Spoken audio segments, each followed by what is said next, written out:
How's it going, everybody? Hope everybody's doing all right. About a week or so ago, me and a friend went on a road trip, and as you do when you go on a road trip, you check out other comic shops while you're out of town. So we went to Columbia, South Carolina. Went to two shops. One was Second and Charles, which is a used everything store, comic books, records, CDs, DVDs, etc. And we went to Heroes and Dragons. Now, one of the things I really like to do is I like to go through dollar boxes because even though there are things I'm collecting, there are series that I'm looking to finish up. A lot of times I like to look through the dollar boxes because you'll find things that you'd forgotten about or you didn't know existed, or books that you actually are looking to fill out your runs with, at a pretty good price. So I decided I would go and share some of the books that I picked up that weekend. So the first thing I've got is a stack of Captain Atom, the DC series from the late 80s and early 90s. This is a character that I've always liked, but I've never read a lot of stories of.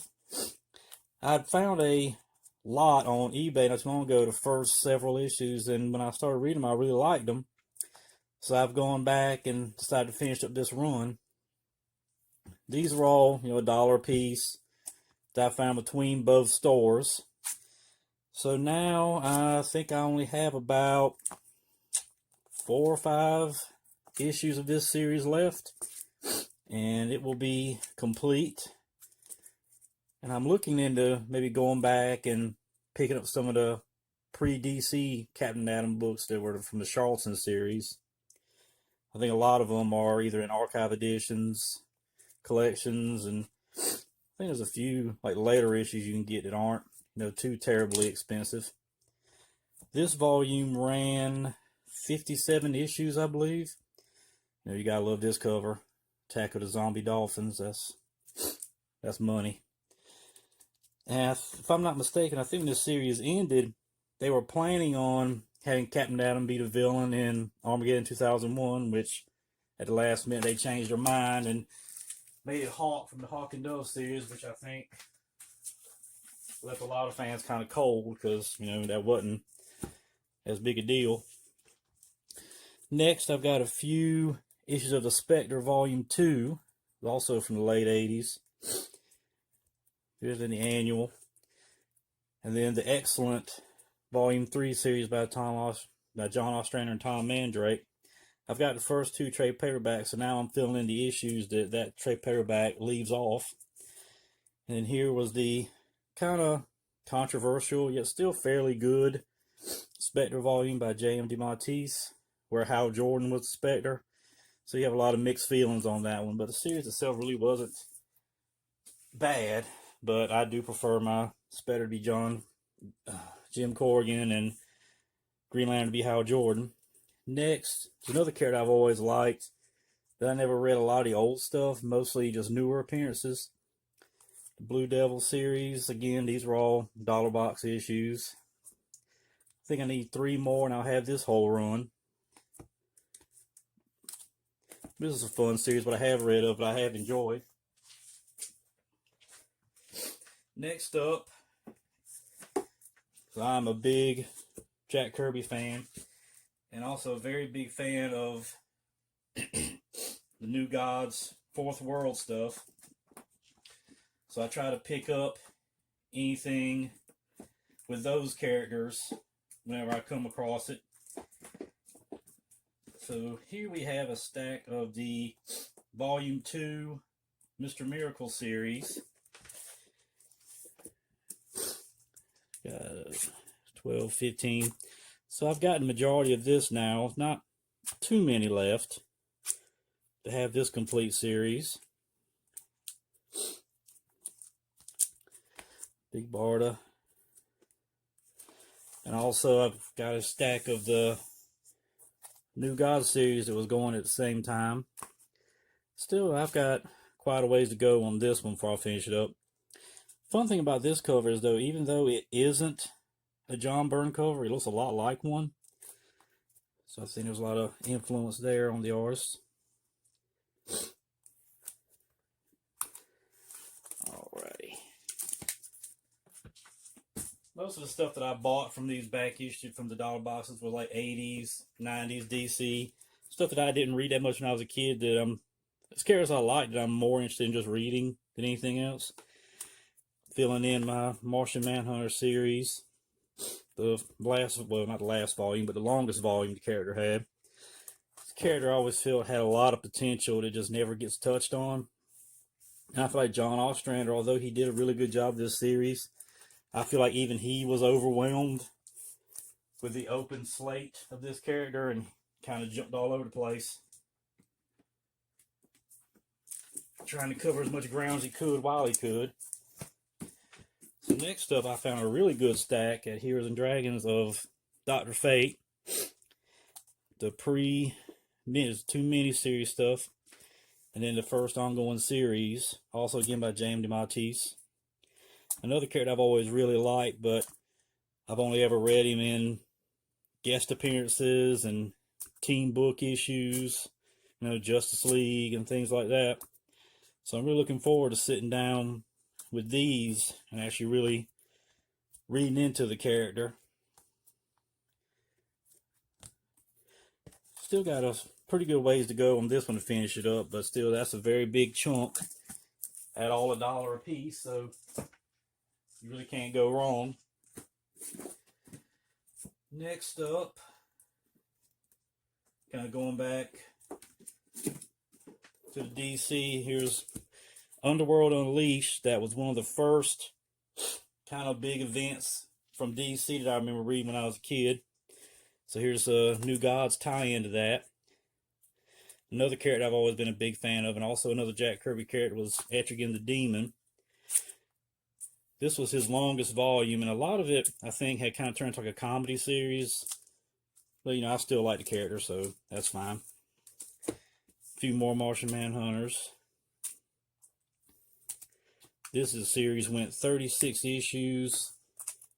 Was 2 annuals, I think. There's 2 trade paperbacks that collect the first 18 issues, I believe, 16 issues. Next stack, a couple of odds and ends. The first War Machine solo series with Jim Rose, which is a character I always really like. Steel, found 2 of those that work towards my run. Some Marvel Comics What The, which is a Marvel humor parody comic. I had 2 or 3 when I was a kid I used to read all the time, so I decided I want to go back and finish those up.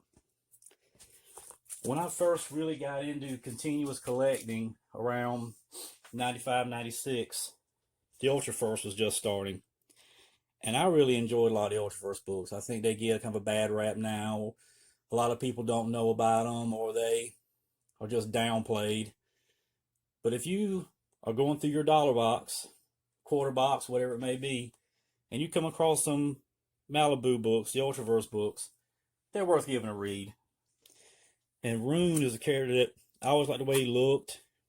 I think co-created, designed, and a lot of artwork done by Barry Windsor Smith. But I never got to read much of him, so again, I like this line of books, and $1 a piece, why not? If you don't like it, you're out of $1, no big deal. This was something I'd never seen before, which is part of the fun of going through dollar boxes. This is a book from Harris Comics, and apparently it must not have done very well, because there was not a follow-up issue, but it looked interesting, and again, it was $1, so what? Next up, got 2 more Ultraverse books. This is the volume 1 of Ultraforce, which I really enjoyed. This is the last issue of the 2nd volume after the purchase by Marvel Comics. The Marvel Comic Malibu issues really weren't that great. They were okay. I feel like Marvel didn't really get the characters, or just didn't care to get the characters. They just wanted to get some of their money back from the purchase, so it is what it is. 2 issues of New Warriors I needed. Another favorite series of mine I have been a big fan of for a long time, that I think has never regained its glory from its first volume, which is unfortunate, since it was really an excellent book. They did a good job taking a lot of lower tier characters that most people didn't really know about or care about, and actually do something with them. Next up, stack of Azrael. This is one of the, as a matter of fact, this issue was the first issue I ever bought, again, Underworld Unleashed of Azrael.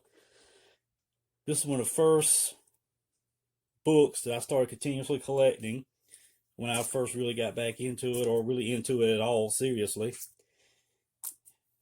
Here's a stack of those. I really feel like I hated this, because even though I understand why they did it, because again, it's sales, Link to Batman, more people pay attention to it.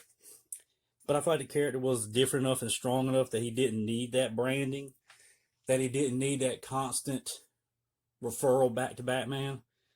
And I feel like it really was a detriment to the character. Also, the character was co-created by writer Dennis O'Neil, and I like Dennis O'Neil, no disrespect him at all. But I do feel like he stayed on this book too long, and I think he should have passed it off a long time before the book ended, because I feel like he did 100 issues, and he did everything you could think of, with several costume changes, origin tweaks, and all that, and none of it really progressed the character that much. I think he was just running out of ideas and didn't want to give the character up. But who knows? I could be wrong. I probably am. Just a thought. Issue of Fright Night, which I really like that movie. I've read a couple of comics. They're okay. Part 2 of the 4-part Silver Surfer Warlock Resurrection. Big fan of Adam Warlock. And this also was around the time of the Rapture to Infinity Gauntlet, which is again one of the first major stories I ever read to get me into comics. A couple more Ultraverse books. Mantra. Mantra was a really cool character. Here's the Marvel versions, not so much. Jim Lee cover.